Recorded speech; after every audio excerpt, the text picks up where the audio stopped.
Hola, hoy vamos a ver aplicaciones de la genética mendeliana y no mendeliana a los humanos.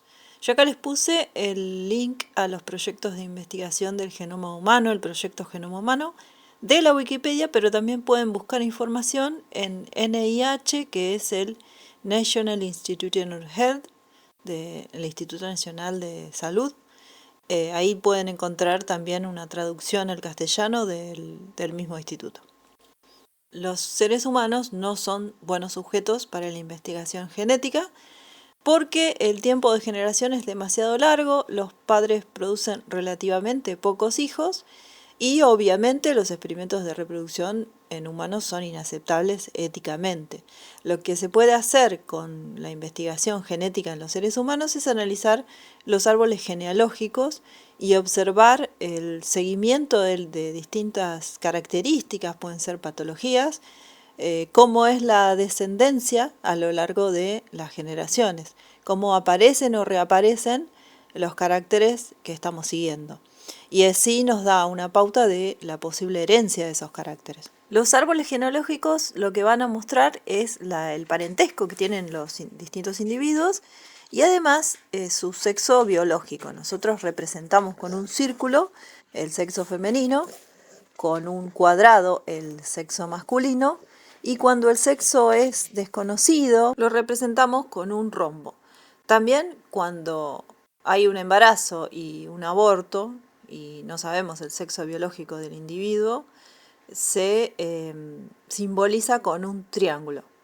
Si sí lo conocemos, colocamos el sexo biológico escrito abajo del triángulo. Si queremos indicar que uno de los individuos ha fallecido, lo tachamos con una rayita. Lo que se recomienda es hacer un árbol genealógico, una plantilla de árbol genealógico con las relaciones de parentesco entre todos los individuos y colorearlo de acuerdo a si presentan una determinada condición. Si queremos hacer el seguimiento de dos características a la vez y ver, por ejemplo, si están ligadas o no, podemos dividir el cuadradito, el círculo o el rombo, lo que sea, y pintar de un determinado color una característica y otra característica del otro lado. También podemos señalar si los individuos hermanos son gemelos, los podemos abrir desde una misma llavecita y en este caso sería así si son gemelos disigóticos, si provienen de un óvulo y un espermatozoide y genéticamente serían igual que los hermanos, solo que tienen la misma edad. En cambio podemos simbolizar si son gemelos monocigóticos, si provienen, lo que nosotros decimos gemelos idénticos, si provienen del mismo óvulo y espermatozoide, con una rayita que une la llave. Y si no lo conocemos, ponemos un símbolo de interrogación en esa llavecita. Tengamos en cuenta que los gemelos monocigóticos son siempre del mismo sexo, porque el sexo en los humanos es genético. También puede ser que tengamos individuos en la familia que tengan un historial familiar no disponible, que sea, por ejemplo, un familiar político o que sea un adoptado. En este caso también simbolizamos con un corchete la persona que fue adoptada, porque los datos de las características de estas personas pueden servir para reconocer rasgos epigenéticos. También podemos simbolizar si existen cruzamientos consanguíneos, por ejemplo entre primos con una doble rayita. También podemos poner, si tenemos casos de parejas sin descendencia, si esa no tener hijos fue una decisión de la pareja o si no pudieron nunca tener hijos. En este caso puede simbolizar alguna condición de infertilidad en alguno de los individuos o en ambos. ¿Y cómo establecemos la relación parental entre los individuos? Bueno, si tenemos una pareja, tenemos una línea de relación que es horizontal uniendo a uno con otro. En este caso tenemos una pareja, un macho y una hembra con descendencia biológica, entonces lo representamos con una línea vertical hacia abajo que indica la siguiente generación.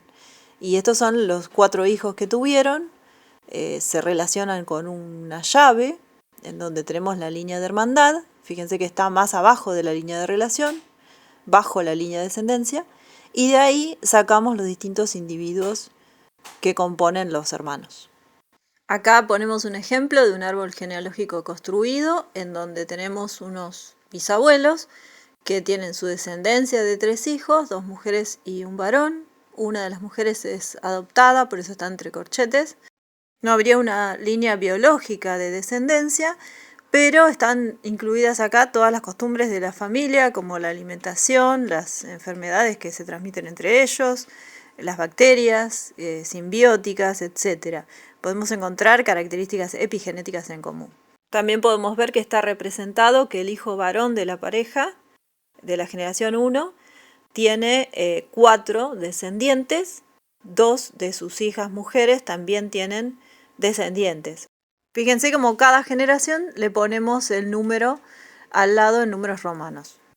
Para el estudio de cada uno de los individuos, tengan en cuenta que acá esto puede ser para uso médico o para uso biológico, como estamos haciendo nosotros, pero no hace falta que pongamos los nombres de las personas, puede ser anónimo. Entonces le ponemos números a cada una de las generaciones, como lo establecimos, o sea, por ejemplo, si pusimos el varón primero, ponemos generación 1, el tatarabuelo 1, y la tatarabuela 2.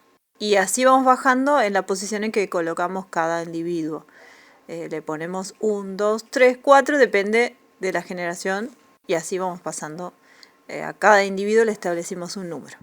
Bueno, con estas herramientas espero que podamos construir nuestro propio árbol genealógico con características como las que les puse en el ejemplo, que puede ser color de pelo, forma de la nariz, cejas, altura, un montón de datos que nos pueden parecer llamativos en la genealogía. Y si tenemos datos como el factor y grupo sanguíneo, podría ser más útil todavía porque sabemos que esos rasgos son genéticos. Algunos rasgos no vamos a conocer a priori si son genéticos o epigenéticos, pueden ser culturales también. Así que bueno, les dejo para que investiguen. Bueno, como veníamos hablando, es difícil encontrar características de origen monogenético, de origen autosómico, como las que estudió Mendel. Pero que encontré algunos ejemplos que por lo general son enfermedades, porque es lo más importante que se llega a estudiar y se analizan árboles genealógicos para evitar, por ejemplo, el nacimiento de más personas enfermas o tomar alguna medida paliativa, puede ser, si no existe la cura respecto a esa enfermedad. Entonces, los trastornos hereditarios recesivos aparecen solo en individuos homocigotos para el alelo.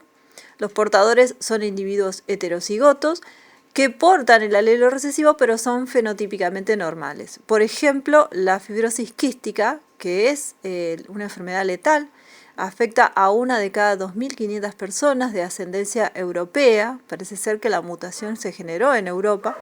Acá en Argentina, como tenemos más mestizaje, no es tan frecuente, pero igual existe.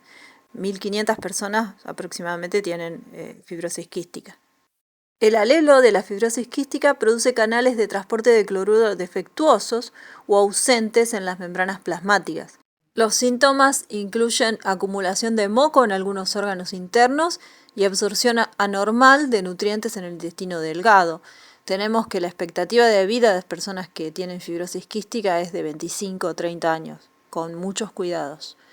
La anemia falciforme es otra enfermedad de origen monogenético autosómico y se presenta en ciertos grupos étnicos que son de África, del lado del Mediterráneo, o sea, de la parte norte de África, y algunas regiones cerca de la India, y bueno, ha llegado por migración a América, y presentan en forma homocigota, por lo tanto presentan la enfermedad, 1 de cada 400 afrodescendientes americanos.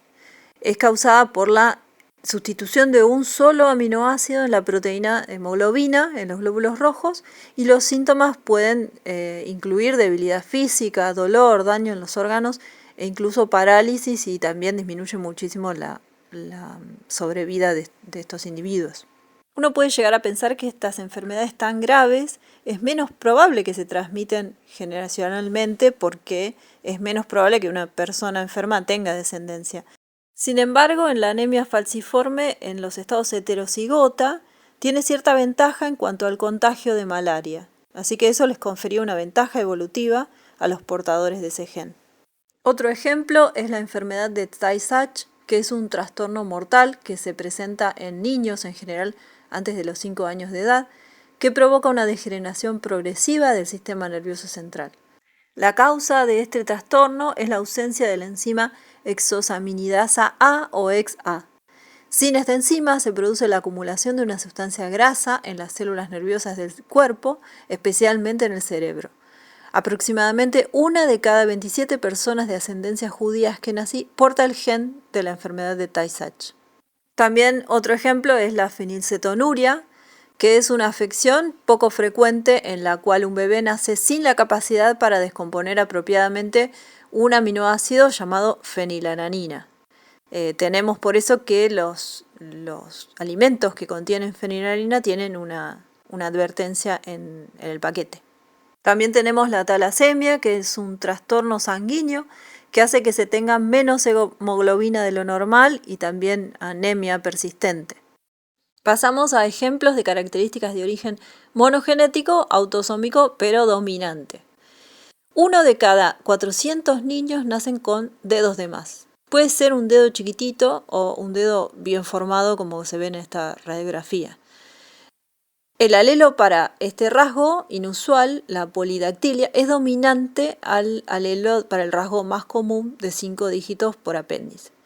El alelo recesivo es mucho más frecuente que el alelo dominante en la población. Esto lo digo porque es necesario diferenciar bien la dominancia y recesividad de la frecuencia en que se encuentran estos alelos. O sea, son cosas totalmente independientes. Otro ejemplo es la acondroplasia, que se debe a un alelo dominante que es letal en estado homocigota, pero en estado heterocigota produce enanismo. Hay varios tipos de enanismo. El enanismo acondroplásico es el que afecta solamente los huesos largos del cuerpo. Otra característica de origen monogenético, autosómico, dominante, es el síndrome de Marfan, que produce una elevada estatura y delgadez y unos miembros muy largos y flexibles, pero también puede tener ciertas malformaciones. Acá pongo como ejemplo este actor que padece del síndrome de Marfan, pero bueno, en su caso lo aprovecha para representar personajes muy llamativos como los que se ven a los costados de la figura, todos personajes representados por él mismo. Volviendo a la construcción de pedigrís, también se pueden utilizar para hacer predicciones sobre los futuros descendientes. Podemos usar las reglas de la probabilidad para predecir la ocurrencia de fenotipos específicos. Acá tenemos a una conocida genetista que es Nancy Wexler y usó los árboles genealógicos para estudiar la enfermedad de Huntington, que es una enfermedad autosómica dominante degenerativa del sistema nervioso, pero que no tiene efectos fenotípicos evidentes hasta alrededor de los 35-40 años. Las personas por lo general ya tuvieron hijos a esa edad. Y en el 83, Nancy y su equipo descubrieron un marcador para la enfermedad y, como siguió estudiando el tema, para 1993 encontró el gen que determina la enfermedad de Huntington. Acá la tenemos a ella, que viajó a pueblos en donde había una alta incidencia de esta enfermedad y se ocupó de hacer los árboles genealógicos pertinentes y usó la genética molecular para encontrar los marcadores y el gen específico de la enfermedad. Lo que es lamentable es que ella empezó a estudiar la enfermedad porque en su familia tenía gente que había manifestado estos síntomas y después, cuando descubrió el marcador, ella lo probó en sí misma y encontró que padece la enfermedad y después de los 40 años ella la manifestó. Acá abajo les dejo una nota para leer sobre su vida y sus investigaciones. Acá vamos a dar un ejemplo para el estudio de un carácter que es el lóbulo de la oreja. Si se encuentra unido, sería el carácter recesivo, lo sabemos a priori. Y si se encuentra separado, acá como en la foto se puede ver de estas dos hermanas que presentan una característica y la otra. Las orejas son muy parecidas, pero se diferencian por el lóbulo unido o separado. Y se ve que en los abuelos solamente presentaba el lóbulo unido, el abuelo materno, la madre de las chicas, eran heterocigotas para ese carácter, ambos padres, y una heredó una condición y otra heredó la otra condición. No sabemos si la que tiene el lóbulo separado es heterocigota o homocigota para el carácter. Podría ser tanto uno como otro, pero no lo sabemos. Bueno, en el mismo árbol genealógico se analiza otro carácter que es el pico de viuda, la línea del pelo en la frente, si termina como un piquito o si es recta. Entonces vemos que tienen pico de viuda, un carácter dominante, dos de los abuelos, y que se presenta en ambos padres. Y una de las hijas presenta este pico de viuda y no sabemos tampoco si es heterocigota o homocigota para el carácter. Y la otra presenta sin pico de viuda, o sea, la línea lisa, y vemos, notamos así, que los padres son heterocigotas para esa condición. Todos estos ejemplos que mencionamos, ya sea caracteres o enfermedades, son propios de la genética mendeliana, quiere decir que caracteres son autosómicos, tanto recesivos como dominantes, pero se encuentran en un solo locus. Vamos a ver ahora los tipos de sangre. Por un lado tenemos el factor, que es el factor RH positivo o negativo, y es un factor que es un carbohidrato que se encuentra en la membrana de los glóbulos rojos. Entonces, en el positivo está presente y en el negativo está ausente.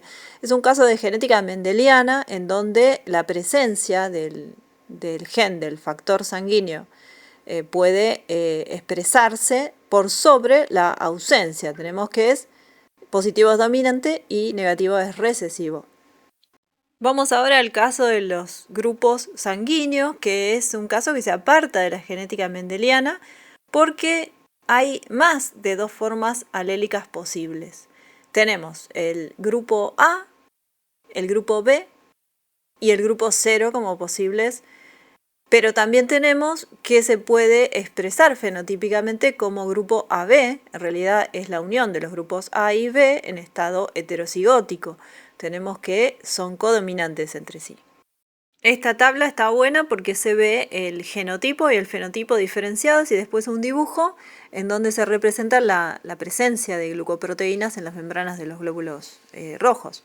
Tenemos, en primer lugar, el genotipo puede ser, como somos diploides, tenemos doble información genética, puede ser AA o puede ser A0 y el fenotipo va a ser A.